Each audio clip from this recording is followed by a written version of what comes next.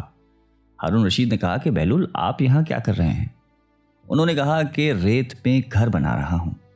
پوچھا کہ کس لیے بنا رہے ہو؟ جواب دیا کہ جو آدمی اس کو خریدے گا میں اس کے لیے دعا کروں گا کہ اللہ رب العزت ان کے بدلے ان کو جنت میں گھر عطا فرما دے۔ بادشاہ نے کہا کہ بہلول، اس گھر کی کیا قیمت ہے؟ انہوں نے کہا کہ صرف 1 دینار۔ ہارون رشید نے سمجھا کہ یہ دیوانے کی کوئی بے وقوفی ہے، لہٰذا وہ آگے چلا گیا۔ ان کے پیچھے زبیدہ خاتون آئیں۔ انہوں نے بہلول کو سلام کیا اور پھر پوچھا کہ بہلول، تم یہاں کیا کر رہے ہو؟ انہوں نے کہا کہ میں ریت پہ گھر بنا رہا ہوں۔ پوچھا کہ کس لیے بنا رہے ہیں؟ بہلول نے جواب دیا کہ جو آدمی اس گھر کو خریدے گا میں اس کے لیے دعا کروں گا کہ اللہ تعالیٰ اس کے بدلے ان کو جنت میں گھر عطا فرمائے۔ انہوں نے پوچھا کہ بہلول، اس گھر کی کیا قیمت ہے؟ بہلول نے کہا کہ فقط 1 دینار۔ زبیدہ خاتون نے 1 دینار نکال کر ان کو دے دیا اور کہا کہ میرے لیے دعا کرنا۔ وہ دعا لے کر چلی گئی۔ رات کو جب ہارون رشید سویا تو اس نے خواب میں جنت کے مناظر دیکھے۔ آبشاریں، پھل و پھول وغیرہ دیکھنے کے علاوہ بڑے اونچے اونچے خوبصورت محلات بھی دیکھے۔ ایک سرخ یاقوت کے بنے ہوئے محل پر اس نے زبیدہ کا نام لکھا ہوا دیکھا۔ ہارون رشید نے سوچا کہ میں دیکھوں تو صحیح کہ یہ میری بیوی کا ہی گھر ہے۔ وہ محل میں داخل ہونے کے لیے جیسے ہی دروازے پر پہنچا تو ایک دربان نے ان کو روک دیا۔ ہارون رشید کہنے لگا کہ اس پر تو میری بیوی کا نام لکھا ہوا ہے، لہٰذا مجھے اندر جانے دیجیے۔ دربان نے کہا کہ نہیں، یہاں کا دستور الگ ہے۔ جس کا نام ہوتا ہے اسی کو اندر جانے کی اجازت ہوتی ہے، کسی اور کو اجازت نہیں ہوتی، لہٰذا تم کو داخل ہونے کی اجازت نہیں ہے۔ جب دربان نے ہارون رشید کو پیچھے ہٹایا تو اس کی آنکھ کھل گئی۔ بیدار ہونے پر فوراً خیال آیا کہ مجھے تو لگتا ہے بہلول کی دعا زبیدہ کے حق میں اللہ تعالیٰ نے قبول کر دی ہے۔ پھر اسے خود پر افسوس ہوا کہ میں بھی اپنے لیے ایک گھر خرید لیتا تو کتنا اچھا ہوتا۔ وہ ساری رات اسی افسوس میں کروٹیں بدلتا رہا۔ صبح ہوئی تو اس کے دل میں خیال آیا کہ آج پھر میں اس دریا کے کنارے جاؤں گا۔ اگر آج مجھے بہلول مل گیا تو میں بھی ایک گھر خرید لوں گا۔ چنانچہ وہ شام کو پھر اپنی بیوی کو لے کر چل پڑا۔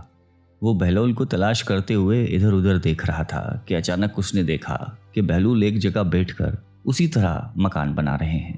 ہارون رشید نے السلام علیکم کہا۔ بہلول نے کہا وعلیکم السلام۔ ہارون رشید نے پوچھا کہ کیا کر رہے ہو؟ بہلول نے کہا کہ میں گھر بنا رہا ہوں۔ ہارون رشید نے پوچھا کہ کس لیے؟ بہلول نے کہا کہ جو آدمی یہ گھر خریدے گا میں اس کے حق میں یہ دعا کروں گا کہ اللہ تعالیٰ اس کے بدلے اسے جنت میں گھر عطا فرمائے۔ ہارون رشید نے پوچھا کہ بہلول، اس گھر کی کیا قیمت ہے؟ بہلول نے کہا کہ اس کی قیمت پوری دنیا کی بادشاہی ہے۔ ہارون رشید نے کہا کہ اتنی قیمت تو میں نہیں دے سکتا۔ کل تو آپ 1 دینار کے بدلے دے رہے تھے اور آج پوری دنیا کی بادشاہت مانگ رہے ہو۔ بہلول دانا نے کہا کہ بادشاہ سلامت، کل بن دیکھے کا معاملہ تھا اور آج دیکھا ہوا معاملہ ہے۔ کل بن دیکھے کا سودا تھا اس لیے سستا مل رہا تھا، آج چونکہ دیکھ کے آئے ہیں اس لیے اب اس کی قیمت بھی زیادہ دینی پڑے گی۔ بہلول دانا ایک مرتبہ قبرستان میں بیٹھے ہوئے تھے کہ کسی نے پوچھا کہ بہلول، یہاں کیا کر رہے ہو؟ کہنے لگے کہ ایسے لوگوں کے پاس ہوں کہ ان کی صحبت مجھے تکلیف نہیں دیتی اور اگر ان سے دور رہوں تو یہ میری غیبت نہیں کرتے۔ پوچھنے والے نے دوبارہ کہا کہ مہنگائی بہت بڑھ گئی ہے، اس میں کمی کی دعا کریں۔ کہنے لگے کہ اللہ کی قسم، مجھے تو کوئی پرواہ نہیں، چاہے گندم کے 1 دانے کی قیمت 1 دینار ہی کیوں نہ ہو جائے، اس لیے کہ اللہ پاک کا ہم پر حق ہے کہ ہم اس کے حکم کے مطابق اس کی عبادت کریں، اور اللہ پر ہمارا یہ حق ہے کہ وہ اپنے وعدے کے مطابق ہمیں رزق دے۔ جب رزق کی ذمہ داری اللہ پاک نے لی ہے تو مجھے فکر کرنے کی کوئی ضرورت نہیں ہے۔ کہتے ہیں ایک بار شیخ جنید بغدادی رحمۃ اللہ علیہ سفر کے ارادے سے بغداد روانہ ہوئے۔ حضرت شیخ کے کچھ مرید بھی ساتھ تھے۔ شیخ نے مریدوں سے پوچھا کہ تم لوگوں کو بہلول کا حال معلوم ہے؟ لوگوں نے کہا کہ حضرت وہ تو ایک دیوانہ ہے، آپ اس سے مل کے کیا کریں گے؟ شیخ نے جواب دیا کہ ذرا بہلول کو تلاش کیجیے، ہمیں ان سے کام ہے۔ مریدوں نے شیخ کے حکم کی تکمیل کی۔ تھوڑی جستجو کے بعد ایک صحرا میں حضرت بہلول کو ڈھونڈ نکالا اور شیخ کو اپنے ساتھ لے کر وہاں پہنچے۔ شیخ جنید بغدادی جب بہلول کے سامنے گئے تو دیکھا کہ حضرت بہلول سر کے نیچے اینٹ رکھ کر لیٹے ہوئے ہیں۔ شیخ نے سلام کیا تو بہلول نے جواب دے کر پوچھا کہ تم کون ہو؟ شیخ نے جواب دیا کہ میں جنید بغدادی ہوں۔ تو اے ابو قاسم، تم ہی وہ شیخ بغدادی ہو جو لوگوں کو بزرگوں کی باتیں سکھاتا ہے؟ جی ہاں، کوشش ضرور کرتا ہوں، شیخ نے جواب دیا۔ بہلول نے پوچھا کہ اچھا تو تم اپنے کھانے کا طریقہ تو جانتے ہوگے؟ جنید بغدادی نے کہا کہ کیوں نہیں، بسم اللہ پڑھتا ہوں اور اپنے سامنے کی چیز کھاتا ہوں، چھوٹا نوالا بناتا ہوں، آہستہ آہستہ چباتا ہوں، دوسرے کے نوالے پر نظر نہیں ڈالتا اور کھانا کھاتے وقت اللہ کی یاد سے غافل نہیں ہوتا۔ پھر دوبارہ کہا کہ جو لقمہ بھی کھاتا ہوں الحمدللہ کہتا ہوں، کھانا شروع کرنے سے پہلے ہاتھ دھوتا ہوں اور فارغ ہوتے ہی ہاتھ دھوتا ہوں۔ یہ سن کر بہلول اٹھ کر کھڑے ہوئے اور اپنا دامن شیخ کی طرف جھڑک دیا۔ پھر ان سے کہا کہ تم تو انسانوں کے پیر و مرشد بننا چاہتے ہو اور یہ حال ہے کہ اب تک کھانے پینے کا طریقہ بھی نہیں جانتے۔ یہ کہہ کر بہلول نے اپنا راستہ لے لیا۔ شیخ کے مریدوں نے کہا کہ یا حضرت، یہ شخص تو دیوانہ ہے۔ ہاں دیوانہ تو ہے، مگر اپنے کام کے لیے ہوشیاروں کے بھی کان کاٹتا ہے۔ اس سے سچی بات سننا چاہیے، آؤ اس کے پیچھے چلے۔ بہلول ایک ویرانے تک پہنچ کر ایک جگہ بیٹھ گیا۔ شیخ بغدادی اس کے پاس پہنچے تو انہوں نے شیخ سے پھر وہی سوال کیا کہ کون ہو؟ آپ نے کہا کہ میں ہوں شیخ بغدادی جو کھانا کھانے کا طریقہ نہیں جانتا۔ بہلول نے کہا کہ خیر، تم کھانا کھانے کے آداب سے تو ناواقف ہو، لیکن گفتگو کا طریقہ تو جانتے ہی ہوگے۔ شیخ نے جواب دیا کہ جی ہاں، جانتا تو ہوں، ہر ایک بات ایک اندازے کے مطابق کرتا ہوں، بے موقع اور بے حساب نہیں بولتا، سننے والوں کی سمجھ کا اندازہ کر کے خلق خدا کو اللہ اور رسول کے احکام کے بارے میں بتاتا ہوں۔ یہ خیال رکھتا ہوں کہ اتنی باتیں نہ کہوں کہ لوگ مجھ سے بیزار ہو جائیں، باطنی اور ظاہری علوم کے نقطہ نظر میں رکھتا ہوں۔ اس کے ساتھ گفتگو کے آداب سے متعلق کچھ اور باتیں بھی بیان کیں تو بہلول نے کہا کہ کھانا کھانے کے آداب تو ایک طرف، تمہیں تو بات کرنے کا بھی ڈھنگ نہیں آتا۔ پھر شیخ سے منہ پھیر کر ایک طرف چل دیے۔ مریدوں سے خاموش نہ رہا گیا اور انہوں نے کہا کہ یا حضرت، یہ شخص تو دیوانہ ہے، آپ دیوانے سے بھلا کیا توقع رکھتے ہیں؟ حضرت جنید بغدادی نے کہا کہ مجھے تو اس سے ابھی اور کام ہے، تم لوگ نہیں سمجھ سکتے۔ اس کے بعد شیخ نے پھر بہلول کا پیچھا کیا۔ بہلول نے رک کر پیچھے مڑ کر دیکھا اور کہا کہ تمہیں کھانا کھانے اور بات کرنے کے آداب نہیں معلوم، سونے کا طریقہ تو تمہیں معلوم ہی ہوگا۔ شیخ نے کہا کہ جی ہاں، معلوم ہے، جب میں عشاء کی نماز اور درود و وظائف سے فارغ ہو جاتا ہوں تو سونے کے کمرے میں چلا جاتا ہوں۔ یہ کہہ کر شیخ نے سونے کے وہ آداب بیان کیے جو انہیں بزرگان دین کی تعلیم سے حاصل ہوئے تھے۔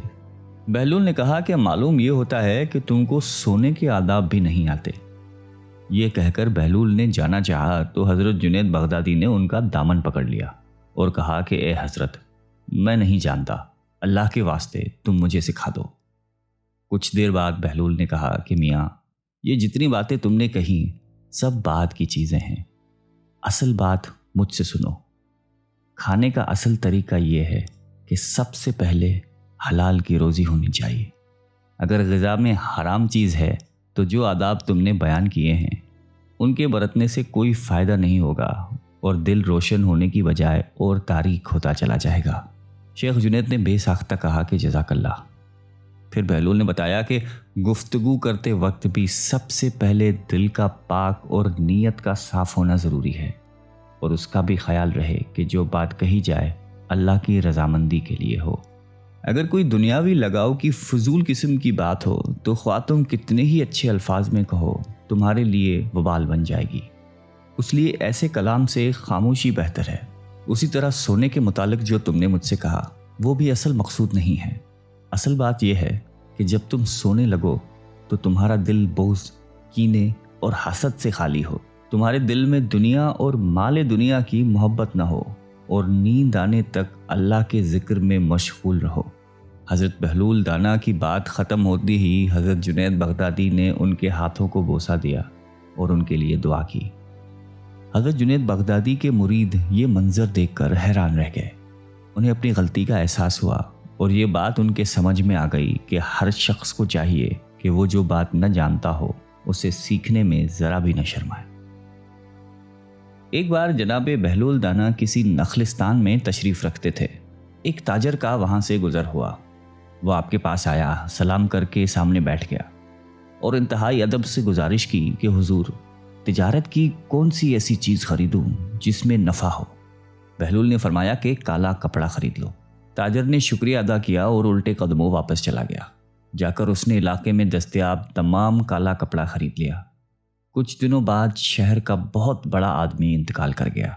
ماتمی لباس کے لیے سارا شہر کالے کپڑے کی تلاش میں نکلا ہوا تھا۔ اب کپڑا سارا اس تاجر کے پاس ذخیرہ تھا۔ اس نے منہ مانگے داموں پر فروخت کیا اور اتنا نفع کمایا کہ جتنا ساری زندگی نہیں کمایا تھا، اور بہت ہی امیر و کبیر ہو گیا۔ کچھ عرصے بعد وہ گھوڑے پر سوار کہیں سے گزرا۔ جناب بہلول وہاں تشریف رکھتے تھے۔ وہ وہیں گھوڑے پر بیٹھے بولا، او دیوانے، اب کی بار کیا لوں؟ بہلول نے فرمایا کہ تربوزے لے لو۔ وہ بھاگا گیا اور ساری دولت سے پورے ملک کے جتنے تربوزے تھے وہ خرید کے ذخیرہ کر لیے۔ ایک ہی ہفتے میں سب خراب ہو گئے اور وہ کوڑی کوڑی کو محتاج ہو گیا۔ اسی خستہ حالی میں گھومتے پھرتے پھر ان کی ملاقات بہلول سے ہوئی تو انہوں نے کہا کہ یہ آپ نے میرے ساتھ کیا کیا ہے؟ جناب بہلول نے فرمایا کہ میں نے نہیں، تیرے لہجوں اور الفاظوں نے سب کیا ہے۔ جب تو نے ادب سے پوچھا تو مالا مال ہو گیا، جب گستاخی سے پوچھا تو کنگال ہو گیا۔